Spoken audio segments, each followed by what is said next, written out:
Good kill, good kill. Hey, good kill.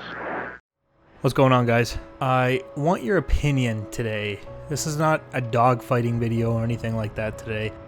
No BVR. What I want is your opinion based on what you're seeing on the screen right now, this little bubble that you see. I'm going to explain everything. We're going to get into it a little bit. Let me first tell you what this is.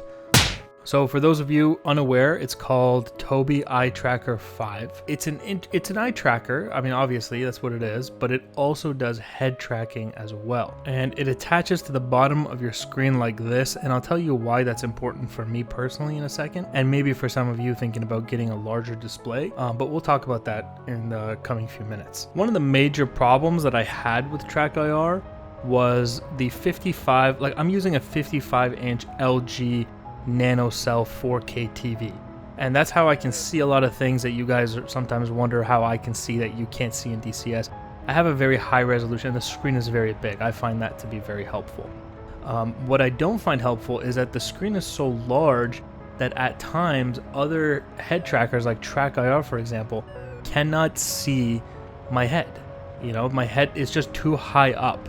So when I do things that are in the extremes of looking down all the way, looking up all the way, or side to side, it struggles with that. I can't see, those extremes, and that's because of how large the display was. The fact that Tobii Eye Tracker sits at the bottom has been tremendously helpful for me. So if you have a larger display or thinking about getting one, consider this problem. You're probably going to run into it. Now, when we talked about, I want your opinion, as I said at the beginning of the video, you see this bubble that I'm sure you've noticed by now that's, moving around the screen here. This is Tobii Eye Tracker showing you where I'm looking, okay? It's showing you my eye movements, right? What's happening here is it's also doing the head movements. So I no longer have a hat on my head that holds the TrackIR reflectors. That means I spend a lot less time sweating. It's not as hot with the hat on all the time. But basically what I want to ask you guys is, would this bubble be helpful for pointing bandits out? How often have you guys said and commented on things and been like, hey, I can't see, the bandit that you keep saying you're seeing, especially when I'm looking down and the background is like ground. People have a lot of trouble seeing the bandit. Like you see on screen right here, there you can't see this guy, right? When he's against the blue sky, he's obviously easier to see, but on the ground, it's far more difficult. But the Tobii Eye Tracker essentially fixes that problem entirely. It literally shows you exactly what I'm looking at. Right, draws a nice little circle around it for you. Notice how it can be turned on and off, right? Right now we're in the external view. I've turned it off because we don't need it, right? I'm not even going to leave it on the entire time of the fight. That's another thing I want to ask you guys. It can be a little bit, for our kind of content, it can be annoying at times to just always be on. You don't always want to see exactly what I'm looking at, but there will be situations where I can turn it on and turn it off. I can even change the color. I can make it red, as you can see here. That can be a little bit easier to see.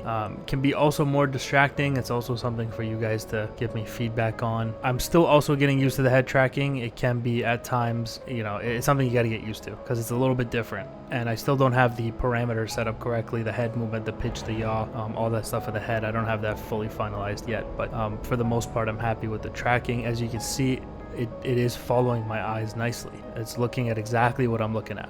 Let's do a little test here. So this is a helmet mounted sight. I'm turning my head and then I'm using my eyes to look to the right. And you can see now I'm looking at directly the cross in the middle of the HMD and then to the left, and then try it again here. As long as I look at the cross, the bubble stays right in the middle. As soon as I start looking left and right, you can see the bubble moves. I'm just looking at the cross right now. You can see it stays right with it. Very accurate. So it's looking at exactly what I'm looking at. We also got this heat map function. I don't know if this is really great for what we're doing. I'm sure it's got its own uses, but I just want to show it to you guys. Again, I don't think you're gonna pick this one as what you want to see on the screen all the time, but it is cool. It's a cool little feature. So we talked about how this can be useful for dogfighting. You can see I've made the bubble green now. Again, tell me the color too. Which color do you guys think is best?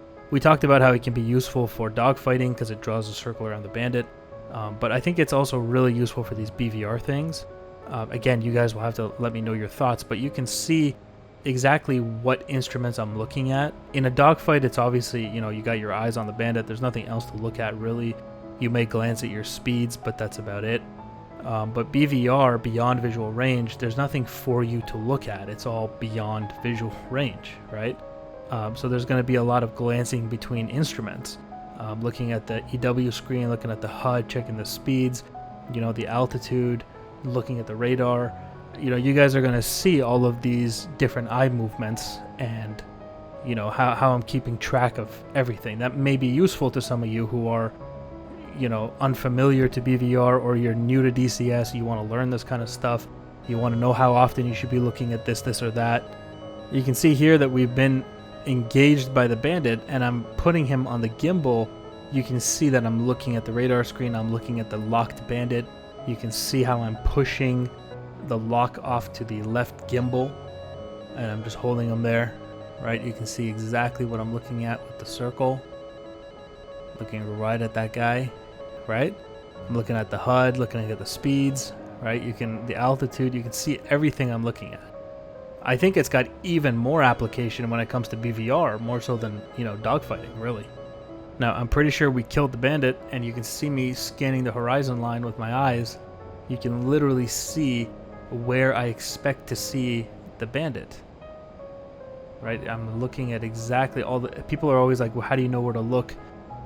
You know, now you know. I look at the horizon line, and I look across the horizon, and I eventually find the guy. And he's a big plume of smoke over there. There he is. And if he's, you know, higher altitude, then he's a little black speck against the blue sky. He's easy to see. I think in missions with SAM evasion, it can be useful. As you guys can see here, we got some SAMs off in that direction where I just looked. And you can see the instruments scanning, once again checking the area for SAM launches. And a lot of people are asking, how do you know if you're in the notch? You're going to see that in a second here. Once again, you see me looking at the EW screen, so that I know I'm head on with the SAMs. And then we're going to fire some harms. And then we got the SAMs firing.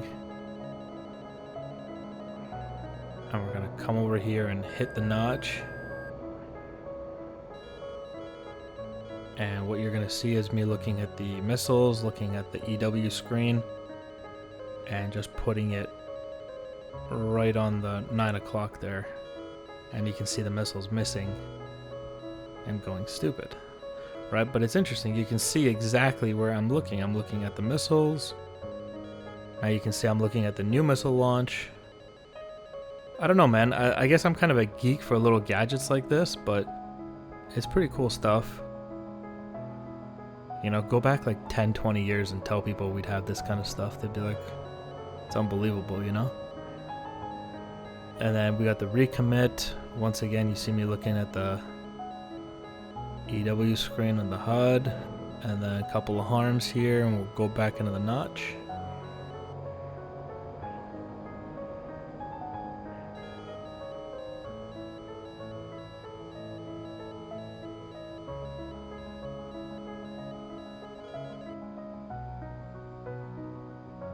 It's interesting, no?